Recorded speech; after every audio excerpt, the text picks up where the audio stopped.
More W140 follies.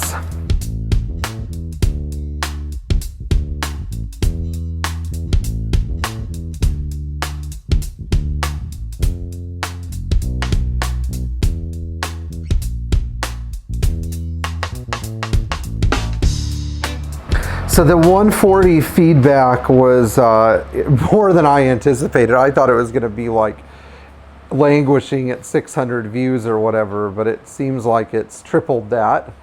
You know, and again, we're not necessarily the most watched Classic Mercedes channel on the web, but I think it's interesting that, you know, probably when you're seeing this video, the 140 video might have somewhere between 1,600 and 2,000 views, which is more, you know, more than I expected. But it seems like some of the feedback I got from 140 owners was not only extremely hostile and somewhat intimidating, but also very encouraging and somewhat, you know, somewhat, I don't know, it was kind of confounding in a way. So I think that 140 owners now are split into two camps.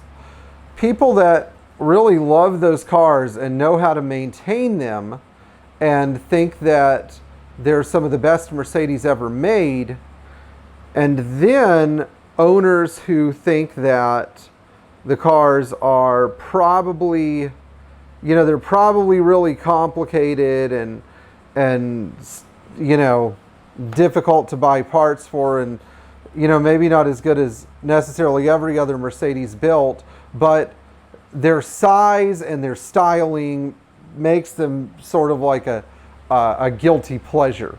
And we'll just call it the guilty pleasure group, and we'll call it the self-sustaining group, maybe the self-sufficient or self-reliant group of 140 owners. So within this group, I found that a lot of people were actually a little bit hostile because they don't like my opinion about the cars. And you know, there's something to be said about that. A lot of these guys are not running repair shops, and when you're running a Mercedes repair shop, you actually have to be able to make money. You can't spend endless diagnostic hours trying to chase down ridiculous electrical faults. I mean, we do that, you know, but I think with the 140, it's harder to get to that point because of the complexity of the electrical system. Nevertheless, I commend all of you who have purchased SDS systems and are willing to troubleshoot your own cars. I think that that's really, really a brilliant thing. I also think that some of these cars are better than others. One of my subscribers, Michael, contacted me through Facebook, told me about his S320 and his S600. And it seems like if you're really dedicated to the cars, you're able to figure out the S600 and similar Mercedes. And of course, you have to do a reasonable amount of hard work. However, I don't see myself becoming a 140 owner anytime soon, nor do I see myself wanting to service these cars. These are niche cars for dedicated individuals. There are certain aspects of them which are awesome. Their structural integrity, their level of safety, the performance and smoothness from the V12. But these are not your Mercedes of the 80s or 70s. They're just not. They're a totally different animal. They're designed with a different philosophy in mind, whereas the 126 was supposed to be a very efficient, extremely robust, long-lived car that was very maintenance-friendly. The W140 chassis was designed to be maintained by the dealership or individuals that were as compulsive as the dealers about maintaining stuff and doing it the right way. So you can't just take it lightly, you know, you have to really be dedicated to it, which would be in the same vein as a W109. Also, these cars are not designed for somebody who just doesn't want to do any work to keep them up, especially the S600. While this is true with all Mercedes, I think with the W140 you have to exercise a little bit more resilience, because the car will just kick your ass if you don't. Now, these things are not cute and fluffy and don't inspire emotions of love and attachment like the 115 or 123 cars. In other words, these are not pleasant sunny day picnic cars. These are cars that you would drive on a long trip while if you're a corporate executive, while you're on your way to, say, the office that is located 500 miles away from the corporate office. You'd make a trip there to hand out notice of employment termination to the subordinates there who are not performing in the top 10%. Or perhaps if you are a head of state and you don't want anybody to see you, then you're going to drive a W140 S-Class because you are not necessarily the most friendly and outgoing person.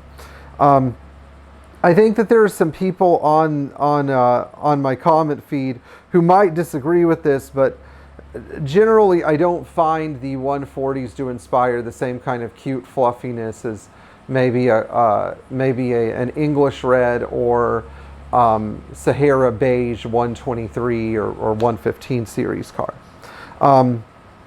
Is it Sahara beige? No, it's just light beige. But anyway, the last comment I want to make about the W140 is not necessarily, a technical comment. I just want to say that I don't hate these cars. I just don't find them appealing. If you find them appealing and you like them enough to, maintain them and preserve them, I commend you on this, because every single Mercedes from this era should be preserved as a showcase, for the future. But, again, the 140 is certainly not for everybody. While it is a very safe, fast, and in some ways very efficient car for its size, it's just not my personal cup of tea.